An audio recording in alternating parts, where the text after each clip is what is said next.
સુરતમાં કેમિકલ માફિયાઓની સામે હવે ભાજપના જે કોર્પોરેટર છે એ મેદાને આવ્યા છે। પાસોદરા ખાડીમાંથી કોર્પોરેટરોએ લીધા પાણીના નમૂના લઈને જીપીસીબી પોલીસ અને આરોગ્ય વિભાગને જાણ કરવામાં આવી છે। કોર્પોરેટર સુરેશ ગુમાલિયા, વિશાલ રાઠોડે પાણીના સેમ્પલ લીધા। કોર્પોરેટર મીતા મકવાણા, કાવ્યા પટેલે પાણીના સેમ્પલ લીધા છે। દ્રશ્યોમાં પણ તમે જોઈ શકો છો, કોર્પોરેટર ખુદ ખાડીમાં ઉતર્યા છે પાસોદરામાં, અને જે પાણીના સેમ્પલ જે લેવામાં આવ્યા છે, અવારનવાર જે કેમિકલ માફિયાઓ છે દૂષિત પાણી અને કેમિકલ્સ છોડતા હોય છે અને ખાડીમાં સ્થિતિ બગડતી હોય છે, એવામાં કોર્પોરેટરોએ નમૂના લીધા। પાસોદરા ખાડીમાંથી કોર્પોરેટરોએ લીધા પાણીના નમૂના લઈને જીપીસીબી પોલીસ અને આરોગ્ય વિભાગને જાણ કરવામાં આવી છે।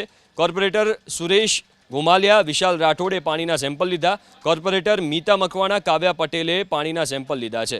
દ્રશ્યોમાં પણ તમે જોઈ શકો છો, કોર્પોરેટર ખુદ ખાડીમાં ઉતર્યા છે પાસોદરામાં, અને જે પાણીના સેમ્પલ જે લેવામાં આવ્યા છે, અવારનવાર જે કેમિકલ માફિયાઓ છે દૂષિત પાણી અને કેમિકલ્સ છોડતા હોય છે અને ખાડીમાં સ્થિતિ બગડતી હોય છે, એવામાં કોર્પોરેટરોએ નમૂના લીધા।